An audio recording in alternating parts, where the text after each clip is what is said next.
بسم اللہ الرحمن الرحیم۔ السلام علیکم ورحمۃ اللہ وبرکاتہ۔ ہاں جی، کس کا سوال ہے نیکسٹ؟ سوال یہ ہے کہ اگر کسی کی دو بیویاں ہو اور وہ انصاف نہ کر سکے، اس کے بارے میں اگر کسی انسان کی دو بیویاں ہوں اور وہ ان میں انصاف نہ کرے تو یہ معاملہ بہت زیادہ خطرناک ہے، کیونکہ نبی صلی اللہ علیہ وسلم نے فرمایا اگر کسی انسان کی دو بیویاں ہیں اور وہ ان دونوں میں انصاف نہیں کرتا۔ انصاف کیا ہے؟ رات گزارنے میں، خرچ دینے میں اور لباس مہیا کرنے میں، رہائش دینے میں، ان کے اندر انصاف ہو۔ جو ایک کو دیا وہ دوسری کو دے۔ اگر ایک کے پاس 2 دن رہا ہے تو دوسری کے پاس 2 دن رہے، اگر ایک کے پاس 1 دن رہا ہے تو دوسری کے پاس 1 دن رہے، تو ان چیزوں میں انصاف کرے۔ اللہ تعالیٰ نے سورۃ النساء میں فرمایا پس نکاح کرو ان عورتوں سے جو تمہیں پسند ہو، 2 3 3 4 4، اور اگر تمہیں ڈر ہو کہ تم انصاف نہیں کر سکو گے فواحدہ، تو ایک ہی کافی ہے۔ یعنی ایک سے زیادہ شادی کی اجازت جو ہے وہ عدل کے ساتھ مشروط ہے۔ اگر انسان خود کے اندر اتنی پاور اور طاقت پاتا ہے کہ وہ 2 بیویوں میں انصاف کر سکے گا تو وہ جو ہے وہ شادی کرے۔ انصاف کا مطلب کیا ہے؟ علماء کے نزدیک شوہر پر جو ہے وہ چند چیزیں جو ہیں وہ ضروری ہیں کہ وہ ان کے اندر جو ہے ان میں انصاف کرے، وقت میں، خرچ میں اور توجہ میں، یعنی برتاؤ اور ملاقات ہے۔ جس طرح ان کے گھر والوں سے، ایک بیوی کے گھر والوں سے رابطہ ہو، اسی طرح دوسری بیوی کے گھر والوں سے اچھا سلوک اور رابطہ ہو۔ جس طرح ایک بیوی کے بچوں سے پیار محبت ہو، اسی طرح دوسری بیوی کے بچوں سے ہو۔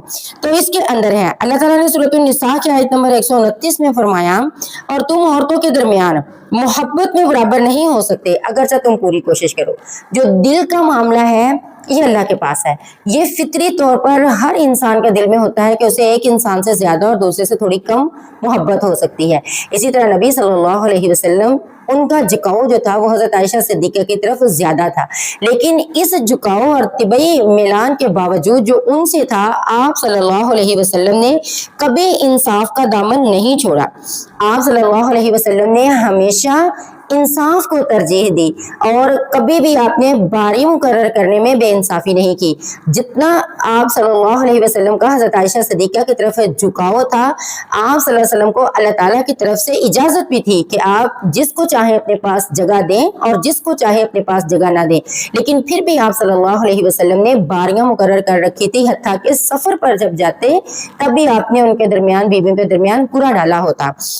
آپ صلی اللہ علیہ وسلم نے فرمایا جس شخص کی 2 بیویاں ہوں اور وہ ایک کی طرف جھک جائے اور دوسری پر ظلم کرے تو قیامت کے دن وہ اس حال میں آئے گا کہ اس کا ایک پہلو ٹیڑھا ہوگا، یعنی جھکا ہوا ہوگا، اور وہاں پر کچھ ایسا نہ ہوگا جس کے اوپر وہ وزن ڈال کر آ سکے، گھسٹتا ہوا آئے گا۔ یعنی قیامت کے دن اللہ تعالیٰ کے سامنے ظلم کی علامت کے ساتھ ذلیل ہو کر پیش کیا جائے گا، اور اہل حشر پہچان لیں گے کہ یہ وہ ظالم ہے جو بیوی سے حسن سلوک نہیں کرتا تھا۔ ظلم کی صورتیں کیسی ہیں؟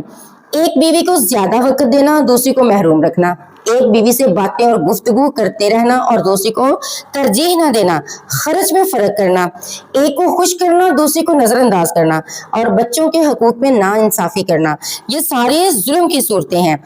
اور اگر انسان کے اندر اتنی ول پاور نہ ہو کہ وہ دونوں بیویوں میں انصاف کر سکے تو اسے چاہیے کہ وہ ایک پر اکتفا کرے تاکہ قیامت والے دن ظلم کی علامت سے بچ سکے۔ السلام علیکم ورحمۃ اللہ وبرکاتہ۔